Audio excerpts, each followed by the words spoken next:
இலங்கையில்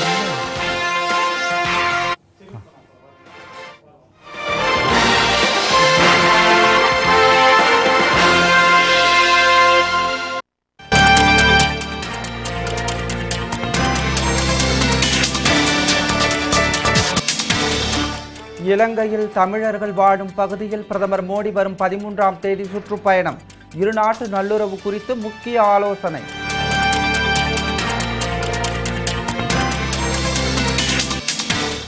ஊதிய உயர்வு தொடர்பாக டெல்லியில் நடைபெற்ற பேச்சுவார்த்தை தோல்வி. அறிவித்தவாறு வரும் 25ஆம் தேதி வேலை நிறுத்தத்தில் ஈடுபட வங்கி ஊழியர்கள் முடிவு.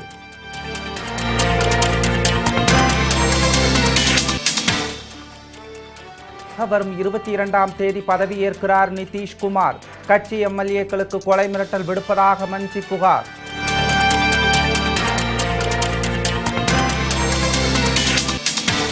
முல்லை பெரியாறு அணைக்கு மத்திய பாதுகாப்பு படை பாதுகாப்பு பரிசீலிக்குமாறு மத்திய அரசுக்கு உச்சநீதிமன்றம் உத்தரவு.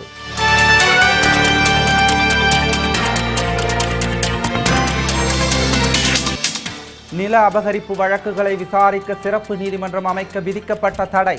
உச்சநீதிமன்றத்தில் தமிழக அரசு மேல்முறையீடு.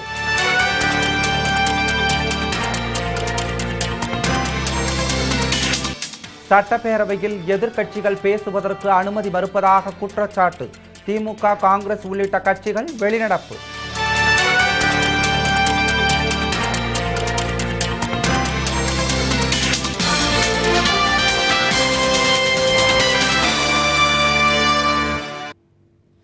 வணக்கம். செய்திகள் வாசிப்பது பத்மினி பிரகாஷ். இனி விரிவான செய்திகளை காணலாம். இலங்கையில் தமிழர்கள் அதிகம் வாழும் பகுதிக்கு பிரதமர் நரேந்திர மோடி வரும் 13ஆம் தேதி செல்வதாக அதிகாரப்பூர்வமாக அறிவிக்கப்பட்டுள்ளது. இலங்கை சுகாதார அமைச்சர் ரஜித சேனரத்னே பிரதமர் மோடியின் சுற்றுப்பயணத்தை உறுதி செய்துள்ளார். மார்ச் 13ஆம் தேதி முதல் 3 நாட்கள் அவர் இலங்கையில் சுற்றுப்பயணம் மேற்கொள்வார் என்றும் அவர் தெரிவித்துள்ளார். சுற்றுப்பயணத்தில் இலங்கை அரசுடன் பல முக்கிய பேச்சுவார்த்தையில் பிரதமர் மோடி ஈடுபடுவார் என்றும் ரஜித சேனரத்ன கூறியுள்ளார். இலங்கையில் உள்நாட்டு போரினால் பாதிக்கப்பட்ட தமிழர்கள் வாழும் வடக்கு மாகாணத்துக்கு மோடி செல்வார் என எதிர்பார்க்கப்படுகிறது. 25 ஆண்டுகளுக்கு பின்னர் இலங்கை செல்ல உள்ள முதல் இந்திய பிரதமர் மோடி என்பது குறிப்பிடத்தக்கது. இலங்கை பயணத்தின் போது தமிழர்கள் வாழும் வடக்கு மாகாணத்துக்கு அவர் செல்வார் என்று எதிர்பார்க்கப்படுகிறது. கடந்த 18ஆம் தேதி இலங்கை அதிபர் மைத்ரிபால சிறிசேனா அதிபரான பின்னர் தமது முதல் வெளிநாட்டு பயணமாக இந்தியா வந்தார். இந்திய பயணத்தால் இரு நாட்டு நல்லுறவும் மேலும் வலுப்பெற்றுள்ளதாகவும் பிரதமர் மோடியின் வரவை தான் எதிர்பார்த்திருப்பதாகவும் தெரிவித்திருந்தார்.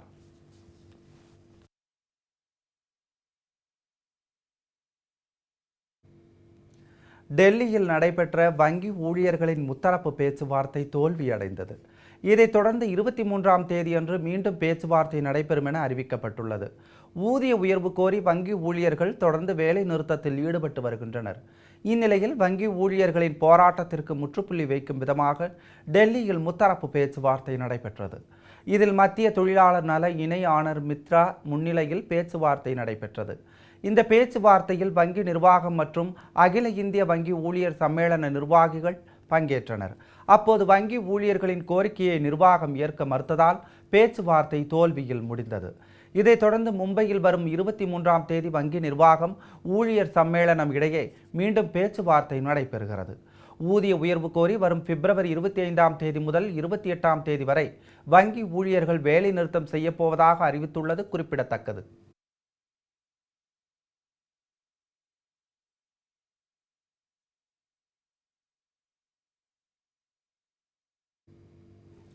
பீகார் முதலமைச்சராக இருந்த மஞ்சி பதவி விலகியதைத் தொடர்ந்து அடுத்த முதலமைச்சராக நிதிஷ்குமார் மீண்டும் பதவியேற்கிறார். 22ஆம் தேதி மாலை 5 மணிக்கு அவர் பதவியேற்க உள்ளதாக தெரிவிக்கப்பட்டுள்ளது. பீகார் சட்டப்பேரவையில் அரசு மீதான நம்பிக்கை வாக்கெடுப்பு நடைபெறுவதாக இருந்த நிலையில் திடீர் திருப்பமாக முதலமைச்சர் ஜித்தன் ராம் மஞ்சி தனது பதவியை ராஜினாமா செய்தார். பீகார் ஆளுநர் கேஷாத் நாத் திரிபாதியை நேரில் சந்தித்த மாஞ்சி தனது ராஜினாமா கடிதத்தை அளித்தார். சட்டப்பேரவையில் தனது பெரும்பான்மையை நிரூபிக்க தேவையான எம்எல்ஏக்கள் இல்லாததாலேயே அவர் இந்த முடிவை எடுத்ததாக கூறப்படுகிறது. இதனிடையே தனது ஆதரவு எம்எல்ஏக்களுக்கு கொலை மிரட்டல் விடுக்கப்பட்டதாகவும் மாஞ்சி புகார் அளித்துள்ளார். இந்நிலையில் முன்னாள் முதல்வரும் எதிர்க்கட்சி தலைவருமான நிதிஷ்குமார் ஆளுநரை சந்தித்து ஆட்சி அமைக்க உரிமை கோரினார். இதற்கு ஆளுநர் ஒப்புதல் அளித்ததை அடுத்து நிதிஷ்குமார் 22ஆம் தேதி மாலை 5 மணிக்கு பதவியேற்க உள்ளார்.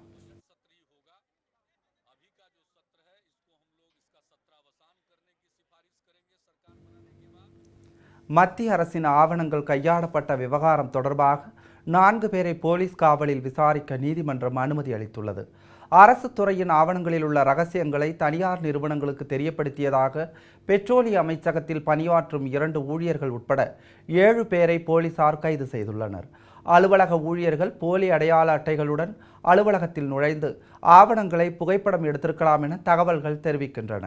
எனவே இந்த விவகாரத்தில் பெரு நிறுவனங்களுக்கு தொடர்பு உள்ளதா என்பது குறித்து போலீசார் விசாரணை நடத்த உள்ளனர்.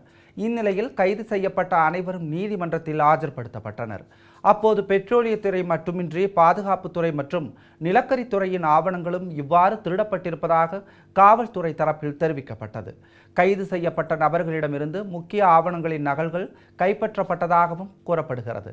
இதனால் அவர்களை காவலில் எடுத்து விசாரணை நடத்த அனுமதிக்கும்படி போலீஸ் தரப்பில் கேட்டுக்கொள்ளப்பட்டது. இதையடுத்து 4 பேரை 23ஆம் தேதி வரை காவலில் வைத்து விசாரிக்க நீதிமன்றம் அனுமதி அளித்தது. மற்ற 3 பேரை 14 நாட்கள் நீதிமன்ற காவலில் அடைக்கும்படி உத்தரவிடப்பட்டுள்ளது.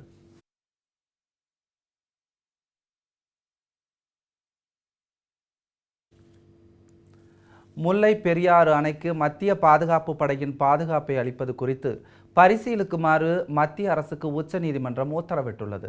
முல்லை பெரியாறு அணை பாதுகாப்பு பணியில் மத்திய தொழில் பாதுகாப்பு படையினரை ஈடுபடுத்த கோரி தமிழக அரசு தாக்கல் செய்த இடைக்கால மனு உச்சநீதிமன்றத்தில் விசாரணைக்கு வந்தது. அணை தொடர்பான பிரதான வழக்கு தீர்ப்பில் பாதுகாப்பு பணியை கேரள காவல்துறை மேற்கொள்ளும் என்று உச்சநீதிமன்றம் கூறியிருந்ததாகவும், ஆனால் கேரளா உரிய பாதுகாப்பு அளிக்க தவறிவிட்டதால் பாதுகாப்பு கேள்விக்குறியாகி இருப்பதாகவும் தமிழக அரசு மனுவில் தெரிவித்திருந்தது. மனுவை விசாரித்த தலைமை நீதிபதி HL தத்து தலைமையிலான அமர்வு மத்திய மற்றும் கேரள அரசுகளுக்கு நோட்டீஸ் அனுப்ப உத்தரவிட்டது. தமிழக அரசின் கோரிக்கையை ஏற்று முல்லை பெரியாறு அணை பாதுகாப்பு பணியில் மத்திய தொழில் பாதுகாப்பு படையை ஈடுபடுத்துவது குறித்து மத்திய அரசு பரிசீலனை செய்ய வேண்டும் என்றும் நீதிமன்றம் உத்தரவில் தெரிவித்துள்ளது.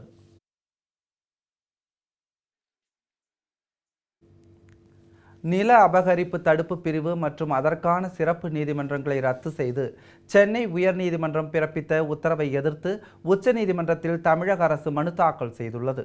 மனுவில் 2011ஆம் ஆண்டு தமிழக காவல்துறையில் நில அபகரிப்பு தடுப்பு பிரிவும் அது தொடர்பாக வழக்குகளை விசாரிக்க தனி நீதிமன்றங்களும் அமைக்க தமிழக அரசு ஆணை பிறப்பித்ததாக தெரிவிக்கப்பட்டுள்ளது. இந்நிலையில் கடந்த 10ஆம் தேதி வழக்கு ஒன்றை விசாரித்த சென்னை உயர்நீதிமன்றம் அந்த அரசாணையை ரத்து செய்து உத்தரவிட்டது. தமிழகத்தில் நில அபகரிப்பு அதிகரித்து விட்ட நிலையில் அதனை தடுக்க காவல்துறையை கொண்டு சிறப்பு பிரிவு உருவாக்கப்பட்டதாக கூறப்படுகிறது. அதன் மூலம் பாதிக்கப்பட்டவர்களுக்கு விரைவாக நீதி கிடைக்க வழிவகை செய்யப்பட்டுள்ளதாக தெரிவித்துள்ளது. எனவே உயர்நீதிமன்ற தீர்ப்புக்கு தடை விதிக்க வேண்டும் என்றும் கூறியுள்ளது. இம்மனு விரைவில் விசாரணைக்கு வரும் என்று எதிர்பார்க்கப்படுகிறது.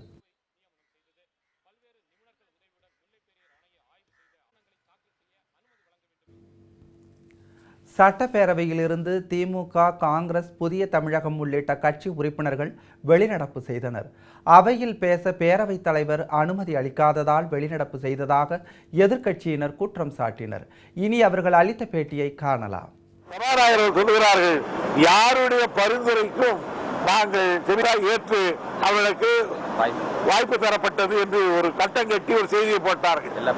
எல்லா பத்திரிகைகளும் அதை பொறுத்து கொள்ள முடியாமல் மு.க. ஸ்டாலின் அவர்களுக்கு இதில் ஒரு பெரிய கிரெடிட் வந்து வருகிறது என்று கருதி மீண்டும் தலைகீழாக நேற்று சொன்னதுக்கு மாறாக இந்த கவர்னர் உரையோடு அல்ல, அது பட்ஜெட் தொடர் கூட்ட வரையிலே அவர்கள் உள்ளே வர முடியாது என்று இன்றைக்கு சொன்னார்கள். நான் தான் சொன்னேன் வருவதில், எனவே அதை கண்டித்து வெளியே வருவது சொன்னேன். பெருந்தன்மை உங்களிடத்தில் இருக்கும் என்று மீண்டும் நாங்கள் வேண்டுகோள் விட்டோம். ஆனால் அது இல்லை என்று தெரிகிறது என்று தெரிவித்துவிட்டு வெளியே வந்திருக்கிறோம். சார்பில் தேமுதிகவினருக்கு ஆதரவாக அவரை மீண்டும் அவை எடுக்க வேண்டும் என்பதை வலியுறுத்தி சீரவர்களில் நான் கையை உயர்த்தி பேச முயன்றபோது சபாநாயகருக்கு ஒத்துழைக்கவில்லை, அது சம்மதம் தெரிவிக்கவில்லை. ஜனநாயக நாடு, எதிர்கட்சிகள் சக்தியாக இருந்தால்தான் மக்களுடைய பிரச்சனையை, நாட்டு பிரச்சனையை, தேவையான பிரச்சனையை எடுத்து சொன்னால்தான் அதை ஆளுகின்ற கட்சி அதற்கு ஏற்றபடி ஆட்சி செய்ய முடியும் என்பதை அவர்கள் உணர வேண்டும். எத்தனை மணி நேரமாக இருந்தாலும் மக்களுடைய பிரச்சனைக்கு ஒரு சட்டமன்ற உறுப்பினர் தன்னுடைய கையை உயர்த்தி பேசக்கு அனுமதி கேட்டால் நிச்சயமாக கொடுப்பார்கள். நேரமல்ல முக்கியம். ஆகவே தகுந்த நேரத்தில் பிரச்சனையை எழுப்புகின்ற போது சட்டமன்ற உறுப்பினர்கள் அந்த அவகாசத்தை கொடுக்க வேண்டும். இந்த மன்றத்திலே அது கொடுக்கவில்லை என்பதை வருத்தத்தோடு தெரிவிக்கிறேன், பதிவு செய்கிறேன். காங்கிரஸ் கட்சி சார்பில் தேமுதிகவினரை உள்ளே எடுக்க வேண்டும், உடனடியாக எடுக்க வேண்டும் என்பதை வலியுறுத்துகிறேன். ஜனநாயகத்தில் ஆளுங்கட்சி என்னதான் வலுவாக இருந்தாலும் கூட எதிர்க்கட்சிகளுடைய குரலும் இருந்தால்தான் ஜனநாயகத்திற்கு வலு சேர்க்கக்கூடியதாக இருக்கும். எனவே அவ நடவடிக்கையில் தவறே இடைத்திருந்தாலும் கூட அதற்கு இந்த ஆளுநர் உரையை உள்ளடக்கிய திங்கட்கிழமையோடு அவர்களுக்கு வழங்கப்பட்டிருக்கூடிய தண்டனையை குறைத்து வரக்கூடிய பட்ஜெட் கூட்டத்தொடரில் கலந்து கொள்வதற்கு வாய்ப்பளிக்க வேண்டும் என்ற கோரிக்கையை இன்று புதிய தமிழகம் கட்சியின் சார்பாக ஜீரோ அவர்களை எழுப்பினேன். அதற்கு பேரவைத் தலைவர்கள் அனுமதி மறுத்தார்கள். எனவே அதை கண்டித்து இன்று நான் வெளிநடப்பு செய்திருக்கிறோம். தமிழகத்திற்கு புதிய ரயில் திட்டங்களை இந்த ஆண்டிலேயே செயல்படுத்திட ரயில்வே பட்ஜெட்டில் கூடுதல் நிதி ஒதுக்கிட வேண்டும் என ரயில்வே அமைச்சர் சுரேஷ் பாபுவை மத்திய அமைச்சர் பொன் ராதாகிருஷ்ணன் நேரில் சந்தித்து வலியுறுத்தினார். இதற்காக கடந்த பிப்ரவரி 9ஆம் தேதி ரயில்வே அமைச்சர் சுரேஷ் பிரபுவையும் மத்திய ரயில்வே துறை இணை அமைச்சர் மனோஜ் சின்ஹாவையும் மத்திய நெடுஞ்சாலை போக்குவரத்து மற்றும் கப்பல் துறை இணை அமைச்சர் பொன் ராதாகிருஷ்ணன் நேரில் சந்தித்து வலியுறுத்தியிருந்தார். இந்நிலையில் தமிழகத்திற்கு தேவையான ரயில் திட்டங்களுக்கு பட்ஜெட்டில் கூடுதல் நிதி ஒதுக்கீடு செய்திட வேண்டும் எனவும் புதிய ரயில் திட்டங்களை இந்த ஆண்டிலேயே அறிவிக்க வேண்டும் எனவும் ரயில்வே அமைச்சரை நேற்றும் சந்தித்து வேண்டுகோள் விடுத்துள்ளார்.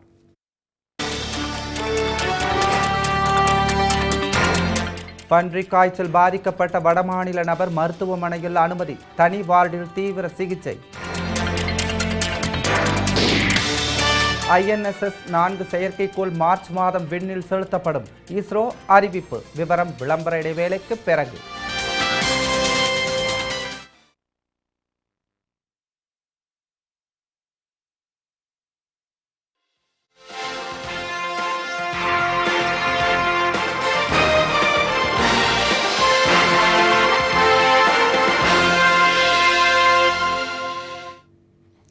செய்திகள் தொடர்கின்றன. அருணாச்சல பிரதேச மாநிலம் உருவான தின விழாவில் பிரதமர் நரேந்திர மோடி கலந்து கொண்டு அம்மாநில மக்களுக்கு வாழ்த்து கூறினார். இந்தியாவின் ஒருங்கிணைந்த பகுதியான அருணாச்சல பிரதேச மாநிலத்திற்கு சீனா உரிமை கொண்டாடி வருவது இரு நாடு உறவுகளிடையே அவ்வப்போது பதற்றத்தை ஏற்படுத்தி வருகிறது. இந்நிலையில் அம்மாநிலம் உருவான தின விழா இன்று கொண்டாடப்பட்டு வருகிறது. தலைநகர் இட்டாநகரில் நடைபெறும் விழாவில் பிரதமர் நரேந்திர மோடி கலந்து கொண்டு அம்மாநில மக்களுக்கு வாழ்த்து கூறினார். மேலும் மத்திய அரசு மாநிலத்திற்கு மேற்கொள்ளப்பட உள்ள பல்வேறு திட்டங்கள் குறித்து விரிவாக உரையாற்றினார்.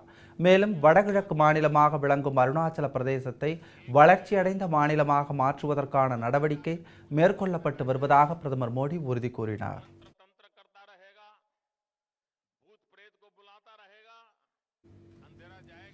உலகக்கோப்பை போட்டிகளை தூர்தர்ஷன் ஒளிபரப்பலாம் என உச்சநீதிமன்றத்தின் அதிரடி தீர்ப்பால் கிரிக்கெட் ரசிகர்கள் மகிழ்ச்சி அடைந்துள்ளனர். டெல்லி உயர்நீதிமன்றத்தில் ஸ்டார் நிறுவனம் தாக்கல் செய்த வழக்கில் உலகக்கோப்பை கிரிக்கெட் போட்டிகளை தூர்தர்ஷனில் நேரடியாக ஒளிபரப்ப தடை விதிக்கப்பட்டது. இதை எதிர்த்து பிரசார் பாரதி உச்சநீதிமன்றத்தில் அப்பீல் செய்தது. டெல்லி உயர்நீதிமன்ற உத்தரவுக்கு இடைக்கால தடை விதிக்கப்பட்டது.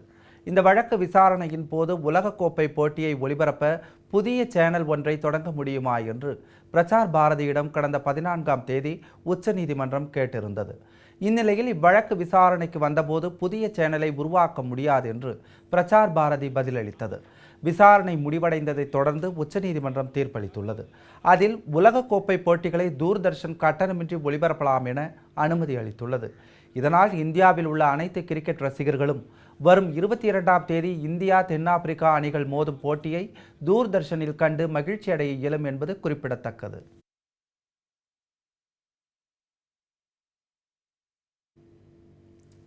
பன்றிக் காய்ச்சலால் பாதிக்கப்பட்ட வடமாநிலத்தைச் சேர்ந்த நபருக்கு சேலம் அரசு மருத்துவமனையில் தீவிர சிகிச்சை அளிக்கப்பட்டு வருகிறது. இரும்பாலை மோகன் நகர் பகுதியில் வசித்து வந்த அவஸ்தி என்பவர் சொந்த ஊரான ராஜஸ்தான் சென்றுவிட்டு சில தினங்களுக்கு முன்பு சேலம் திரும்பியுள்ளார். இந்நிலையில் கடுமையான காய்ச்சல் மற்றும் இருமல் காரணமாக அவர் தனியார் மருத்துவமனையில் சேர்க்கப்பட்டார். பரிசோதனைகளின் முடிவில் அவஸ்தைக்கு பன்றிக் காய்ச்சல் இருப்பது உறுதி செய்யப்பட்டது. இதையடுத்து சேலம் அரசு மருத்துவமனையில் அனுமதிக்கப்பட்ட அவருக்கு தனி வார்டில் மருத்துவர்கள் தீவிர கண்காணிப்பில் சிகிச்சை அளித்து வருகின்றனர். மருத்துவர்கள், செவிலியர்கள் மற்றும் மருத்துவமனை பணியாளர்கள் தவிர யாரும் அனுமதிக்கப்படாமல் தீவிர சிகிச்சை அளிக்கப்பட்டு வருகிறது. அவருக்கு ஏற்கனவே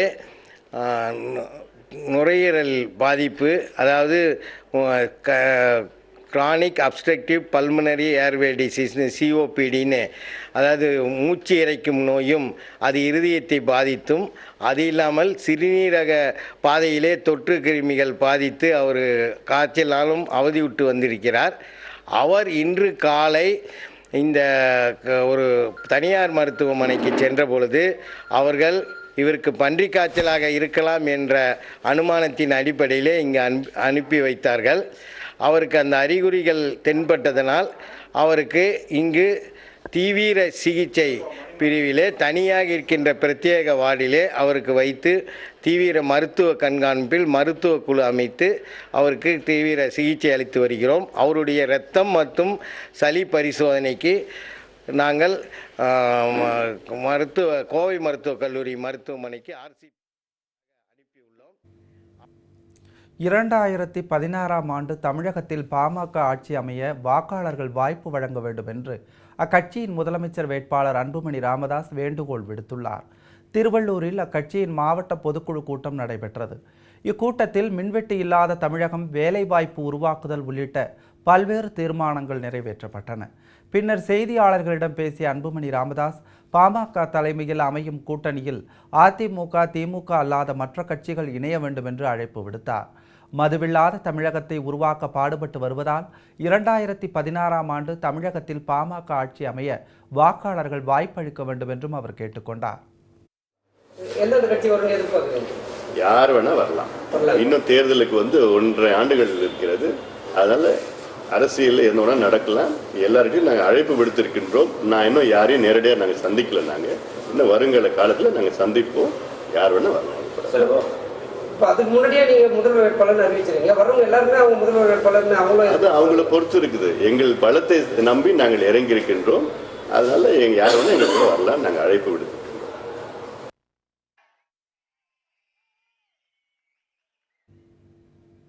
வனக்கல்லூரி மாணவர்களுக்கு ஆதரவாக கோவை வேளாண்மை பல்கலைக்கழக மாணவர்கள் போராட்டத்தில் ஈடுபட்டனர். வனவர் பணியிடங்களில் 100% இடஒதுக்கீடு செய்ய வலியுறுத்தி மேட்டுப்பாளையத்தில் உள்ள வனக்கல்லூரி மாணவர்கள் உண்ணாவிரத போராட்டத்தில் ஈடுபட்டுள்ளனர். அவர்களுக்கு ஆதரவாக கோவையில் உள்ள வேளாண்மை பல்கலைக்கழக மாணவர்களும் போராட்டத்தில் இறங்கியுள்ளனர். மதிய உணவு இடைவேளையின் போது பல்கலைக்கழகத்தில் திரண்ட அவர்கள் அமைதியான வழியில் போராட்டத்தில் ஈடுபட்டுள்ளதாக கூறினர். வனக்கல்லூரி மாணவர்களின் போராட்டம் நியாயமானது என்று கூறிய அவர்கள் கோரிக்கைகளை நிறைவேற்ற தமிழக அரசு நடவடிக்கை எடுக்க வேண்டும் என்றும் வலியுறுத்தினர். தமிழ்நாடு வேளாண்மை பல்கலைக்கழகத்திற்கு கீழே இயங்கிக்கிட்டு இருக்க உறுப்பு கல்லூரியான மேட்டுப்பாளையம் வனக்கல்லூரி மற்றும் ஆராய்ச்சி நிலைய மாணவர்கள் 25 நாட்களாக தங்களோட கோரிக்கைகளை வலியுறுத்தி பல்வேறு கட்டமாக போராட்டம் நடத்திட்டு இருக்காங்க. கடந்த 4 நாட்களாக அவங்க உண்ணாவிரத போராட்டத்தில் ஈடுபட்டதால் 34 மாணவர்கள் மயக்கமடைந்து இன்னைக்கு மேட்டுப்பாளையம் பொது மருத்துவமனையில் அனுமதிக்கப்பட்டிருக்காங்க. அரசாங்கம் இதுவரைக்கும் அவங்களோட கோரிக்கைகளுக்கு செவிசாய்க்கல. அரசாங்கம் அவங்களோட கோரிக்கைகளுக்கு செவிசாய்க்க வேண்டும் என்பதற்காக இன்று நாங்கள் தமிழ்நாடு வேளாண்மை பல்கலைக்கழகத்தில் உள்ள 2300 மாணவர்களும் அவங்களுக்கு எங்களோட ஆதரவை தெரிவிச்சுக்கிறோம். IRNSS 4வது செயற்கைக்கோள் மார்ச் மாதத்தில் விண்ணில் செலுத்தப்படும் என்று இஸ்ரோ இயக்குனர் கார்த்திகேசன் நெல்லையில் தெரிவித்தார். மேலத்தடியூரில் உள்ள தனியார் கல்லூரியின் பட்டமளிப்பு விழாவில் சிறப்பு விருந்தினராக கலந்து கொண்ட இஸ்ரோ இயக்குனர் மாணவர்களுக்கு பட்டங்களை வழங்கினார். நிகழ்ச்சியில் செய்தியாளர்களை சந்தித்த அவர், ஸ்ரீஹரிகோட்டா இஸ்ரோ மையத்திலிருந்து IRNSS 4வது செயற்கைக்கோள் மார்ச் மாதத்தின் 2வது வாரத்தில் விண்ணில் செலுத்தப்படும் என்று கூறினார். இந்த செயற்கைக்கோள் அமெரிக்காவின் GPS தொழில்நுட்பத்திற்கு இணையானது என்றும் அவர் தெரிவித்தார்.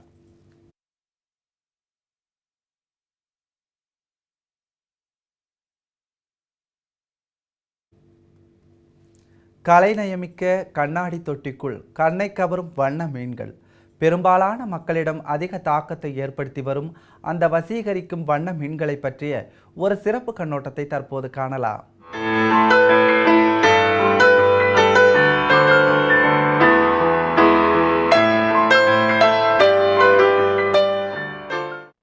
வங்கக்கடலில் வாழ ஆசைதான், வசதி இல்லை, அதனால்தான் கண்ணாடி தொட்டியில் வாழ்கிறோம் வசதியாக என்று வாஞ்சையுடன் வளைந்து வளைந்து நீந்திச் செல்கிறதோ வண்ண மீன்கள்.